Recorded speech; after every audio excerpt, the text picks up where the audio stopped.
ઉનાળાની ગરમીઓમાં ખાવાની મજા પડે એવી ઠંડી ઠંડી મલાઈ કુલ્ફી. ના કોઈ ક્રીમ, ના કોઈ મલાઈ, ના ખાંડ કે ના મિલ્ક પાવડર.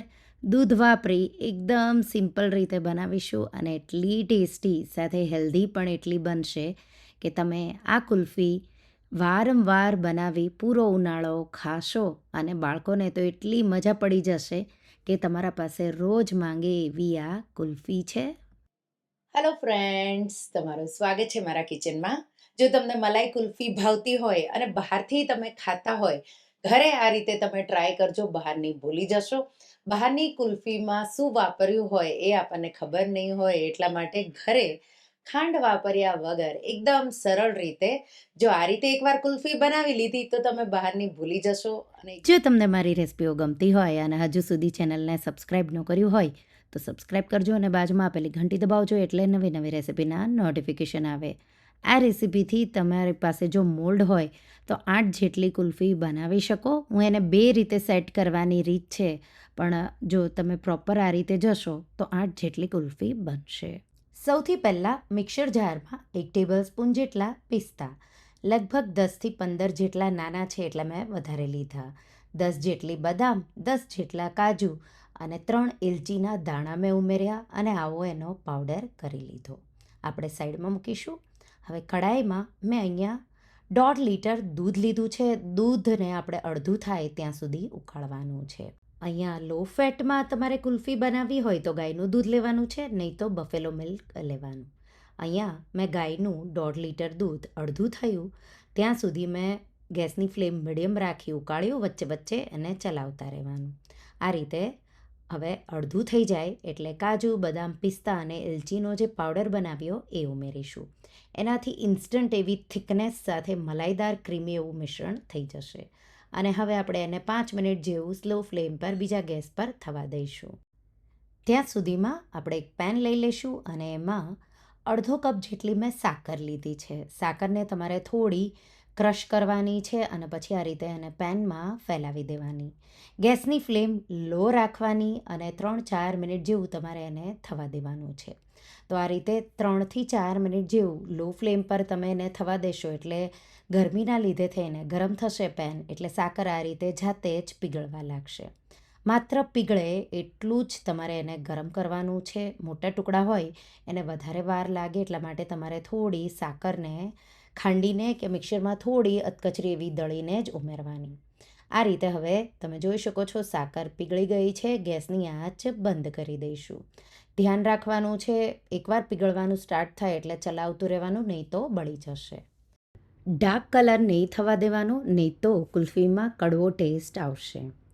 આ રીતે હવે 5 મિનિટ જેવું મેં દૂધને પણ ઉકાળ્યું અને આપણું શીરપ પણ રેડી છે. થોડું થોડું કરી આ રીતે દૂધમાં ઉમેરી દઈશું. તો બધું એક સાથે નથી ઉમેરવાનું, થોડું થોડું કરી ઉમેરી દેવાનું અને આ રીતે એકદમ સારી રીતે ઉમેરી હવે તમારે એને 4-5 મિનિટ જેવું, તો શીરપ છે બ્રાઉન એ બધું દૂધમાં મિક્સ થઈ જાય એ રીતે 4-5 મિનિટ જેવું પાછું થવા દઈશું.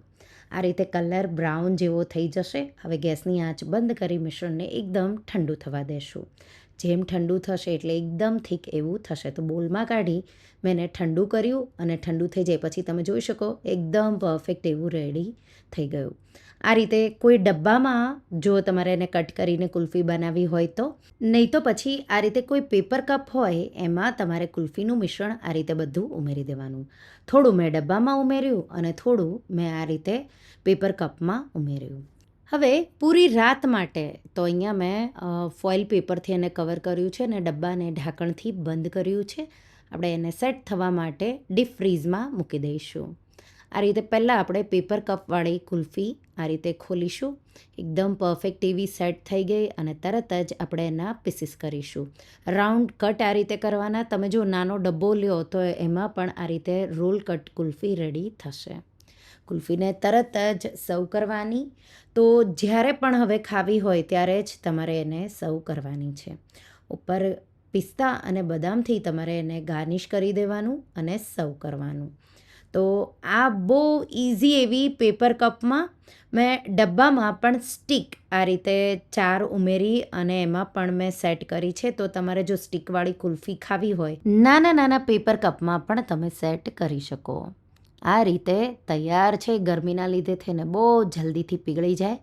તરત જ આ કુલ્ફીને તમે સર્વ કરો. એકદમ ક્રીમી, મલાઈદાર અને ખાવામાં તો એટલી ટેસ્ટી કે જેવું મેં કટ કર્યું એટલે બધી જ કુલ્ફી ફિનિશ થઈ ગઈ. એટલી ટેસ્ટી એવી બને છે. હવે જો તમે ડબ્બામાં સેટ કરવા મૂકી હોય તો હલકો ડબ્બો તમારે બહાર કાઢવાનો આ રીતે. તો આ રીતે મેં સ્ટીક મૂકી હતી હલકું, મેં એને ફ્રીઝ થવા દીધું, પછી મેં ઇન્સર્ટ કર્યું હતું. આ રીતે હલકો ડબ્બોને તમે એને આ રીતે હાથમાં આ રીતે મસળી અને પછી ઊંધો કરશો એટલે કુલ્ફી આ રીતે નીકળી આવશે. નાઈફના મદદથી આ રીતે કુલ્ફીના 4 ભાગ કરીશું અને તમે જોઈ શકો છો પરફેક્ટ એવી કુલ્ફી તૈયાર છે. તરત જ કુલ્ફીને સર્વ કરીશું. ગાર્નિશ કરો કે પછી આમને આમ સર્વ કરો. ફાલુદો જો તમે ઘરે બનાવવાના હોય તો આ કુલ્ફી તમે ઘરે પણ બનાવી શકો. ઉપર તમારે એને પિસ્તા, બદામ અને કાજુથી ગાર્નિશ કરવાનું અને સર્વ કરવાનું. તો ગરમીઓમાં આવી મલાઈદાર કુલ્ફી ઘરે ન બનાવી હોય તો એકવાર આ રેસિપી તમે જરૂરથી ટ્રાય કરજો.